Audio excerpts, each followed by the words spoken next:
Now, YouTube is going to be paying more than $24 million to settle a lawsuit brought by Donald Trump over the company's decision to suspend his account back in 2021. Now, this comes after YouTube said that it would be reinstating accounts that were banned, partly due to the content that was covered on topics such as COVID-19, the 2020 election, and also those accounts were suspended partly due to pressure from the Biden administration.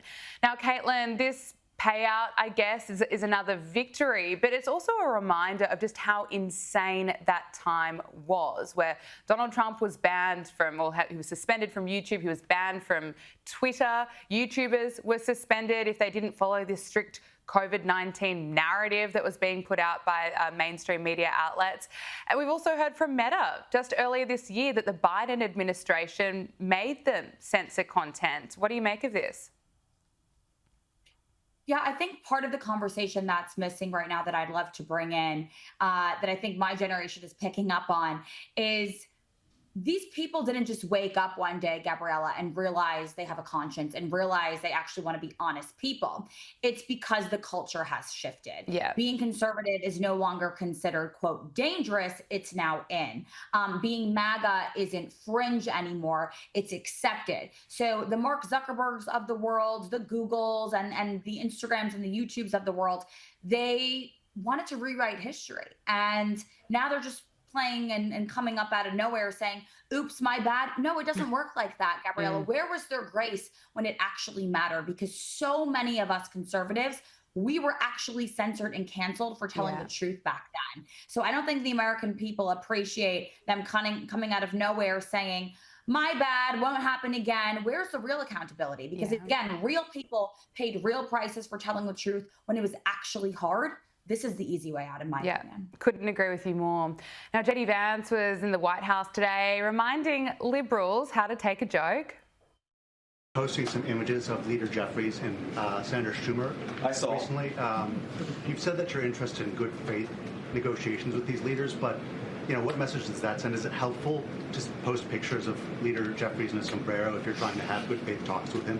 Oh, I think it's funny. The president's joking, and we're having a good time. You can negotiate in good faith while also poking a little bit of fun at some of the absurdities of the Democrats' positions, and even, poking some fun at the absurdity of the Democrats themselves. I mean, I'll tell Hakeem Jeffries right now, I make this solemn promise to you that if you help us reopen the government, the sombrero memes will stop. And I've talked to the President of the United States about that. Caitlin, I love seeing it. Some reporters are still just so triggered by what this administration is doing, which includes having a laugh and posting memes.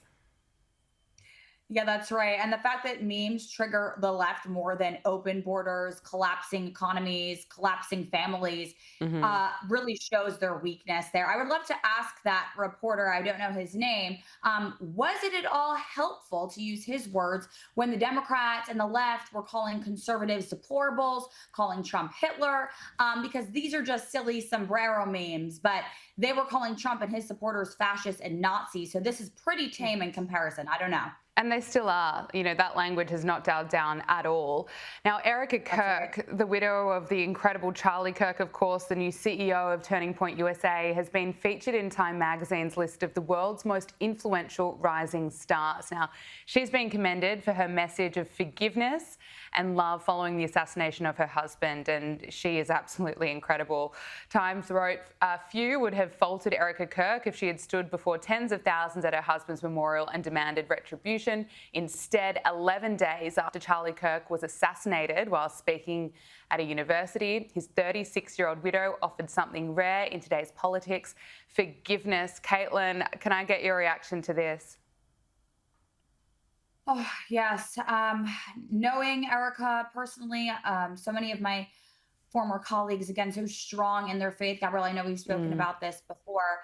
And I can share with your viewers that I struggled with my faith. And during my time at Turning Point, I expressed that to some of my former colleagues. And I want your viewers to know that every single one of those conversations was met with encouragement, was met with love, never with judgment, and with the kind of strength that Erica Kirk portrayed for us all in that arena that day. And that was the kind of culture that Charlie cultivated. And I believe the kind of culture that Erica will now continue with. And I think this is all about role models when it comes down to it. Right now, the younger generation, the younger cohort of voters are struggling with good role models to look up to in this world of entertainment gone rogue. I think Erica Kirk perfectly represents the strong, classy embodiment of what every woman and mother should look like. And I'm so happy that young people and young women have her to look up to.